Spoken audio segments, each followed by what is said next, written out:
मुंबई महानगर पालिका के चुनाव इस वक्त चरम सीमा पे हैं। प्रचार चल रहे हैं। सभी पार्टियां लगभग जितने भी उम्मीदवार हैं, आज हम खड़े हैं वार्ड क्रमांक 143 में और यहां 18 उम्मीदवार हैं। सभी उम्मीदवार अपनी तरह से अपने तरीके से जनता को रिझाने में लगे हुए हैं। उनको चाहे वो जुमले हों या फिर विकास को लेकर उनके जो आगे के जो प्लान है वो। आइए, आज इस वक्त हम खड़े हैं वार्ड क्रमांक 143 में और हमारे साथ हैं समाजवादी पार्टी के उम्मीदवार। तो हम उनसे कुछ सवाल करेंगे, तो जानते हैं उनका क्या किस तरह का प्लान है और वो किस तरह जनता के बीच में जा रही, किन मुद्दों को लेकर जा रही हैं। सबसे पहले आपका हमारे चैनल में स्वागत है।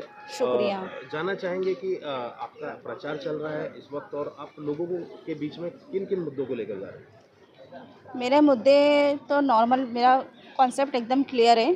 सबसे पहले तो मैं आपको बता दूं कि साफ़ सफाई, पानी, गटर, नाला, सड़क, ये सब बहुत बेसिक नीड्स है, बुनियादी ज़रूरत है लोगों की। और इन्हीं चीज़ों से हमारी ज़िंदगी की शुरुआत होती है। जब हम दिन में सुबह उठते हैं तो हमें हमारी सड़कें साफ़ सुथरी चाहिए, जिस पर से हमारे बच्चे चलते हुए रास्ते पर स्कूल तक पहुँचते हैं। तो हमें यही सारी चीज़ों को सहूलत लोगों तक प्रोवाइड करनी है, उनको देनी है कि हमारे बच्चों को और आने वाले लोगों को, हमारे बच्चों का जो मुस्तकबिल है, जो फ्यूचर है, वो हम किस तरीके से उनका बेटर से बेटर कर सकें। इसके अलावा एजुकेशन क्वालिटीज़ हमें लेकर आने की ज़रूरत है। बीएमसी स्कूल जो सिर्फ 7th स्टैंडर्ड तक या 8th स्टैंडर्ड तक होती है, हमें उसे 10वीं तक कराने की ज़रूरत है। क्योंकि लड़के और लड़कियां कोई भी क्यों ना हो, अगर हम उन्हें अपने ही इलाके में 10वीं तक स्कूल अगर नहीं दे पा रही है सरकार, तो ये हमारे लिए ठीक नहीं है, हमारे बच्चों के फ्यूचर के लिए ठीक नहीं है। क्योंकि 8वीं तक पढ़ने के बाद जब बच्चों को दूसरी स्कूलों में और दूसरी जगह पर एडमिशन लेना पड़ता है प्राइवेट स्कूलों में, तो वो इतनी फ़ीस अफोर्ड नहीं कर पाते। और बहुत सारे ऐसे मुद्दे हैं, जैसे कि हम बीएमसी हॉस्पिटल को लेते हैं। बीएमसी हॉस्पिटल में 24 आवर्स तक ओपीडी को प्रोवाइड की जानी चाहिए, क्योंकि कोई भी इंसान कभी भी बीमार पड़ सकता है। अगर आप सिर्फ कुछ घंटों तक डॉक्टर देते हो, तो बाकी अगर दूसरे आवर्स में अगर कोई बीमार पड़ता है तो वो कहाँ जाएगा? क्योंकि एक जगह से दूसरी जगह जाने के लिए एम्बुलेंस की भी ज़रूरत होती है, जो कि हमारे यहाँ नहीं है। एम्बुलेंस भी नहीं है। और इसके अलावा हमारे यहाँ पर अगर हम इस दवाखाने में देखें तो बीएमसी हॉस्पिटल में हमारे यहाँ डिलीवरी वार्ड जो होता है, वहाँ पर औरतों के लिए उतनी सहूलत नहीं है। लेडीज़ को इन सब चीज़ों से बहुत गुजरना पड़ता है। और अगर आधी रात को कभी कोई बीमार पड़ जाए या किसी को इमरजेंसी आ जाए, तो वो कहाँ जाएगा? या तो उसको साइन भेज दिया जाता है या तो शताब्दी हॉस्पिटल। अब ये बात भी ऊपर आ रही है कि शताब्दी हॉस्पिटल को प्राइवेट किया जाने वाला है। तो इस चीज़ को लेकर भी मैंने बहुत सारे सोर्स लगाए हैं और ये भी हम इसको भी रुकाने की कोशिश करेंगे, क्योंकि एक बीएमसी हॉस्पिटल अगर प्राइवेट हो जाएगा तो फिर लोगों की सहूलत का क्या होगा? तो ये सारे मुद्दों पर ध्यान देने की सरकार को ज़रूरत है, और जिसकी वजह से मैं यहाँ से अगर इलेक्शन जीत जाती हूँ तो मैं ये सारे काम इंशाल्लाह करके दिखाऊँ। हमारे चैनल के माध्यम से जनता को अब किस तरह का, जो 143 की जनता है, उसको किस तरह का मैसेज देंगे, किस तरह से आप उनको निवेदन करेंगे?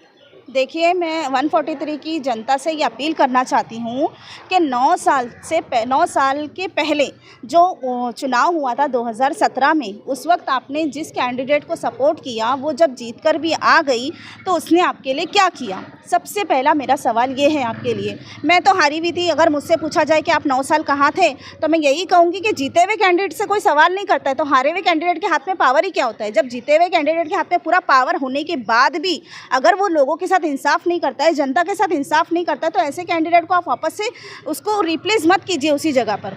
किसी नए इंसान को मौका दीजिए, पढ़े लिखे इंसान को मौका दीजिए, ताकि आप भी ये फैसला कर सकें कि कौन इंसान आपके बीच में रहकर आपकी समस्याओं को समझ सकता है और पार्लियामेंट तक उस आवाज़ को लेकर जा सकता है। अबू आसिम आज़मी और ये जो पार्टी है समाजवादी पार्टी, और मैं एक पढ़ी लिखी हूँ, एक टीचर हूँ, तो मुझे पता है कि किस तरीके से प्रॉब्लम को सॉल्व किया जाना चाहिए।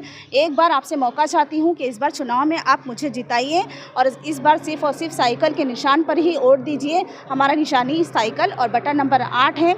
मुझे एक मौका देकर देखिए, क्योंकि एक मौका तो हर कोई डिज़र्व करता है। अगर मुझे मौका मिलेगा तो मैं अपने काम को पूरी तरीके से प्रूफ करके बताऊंगी। तो ये थी हमारे साथ समाजवादी पार्टी की अधिकृत उम्मीदवार आयशा टीचर।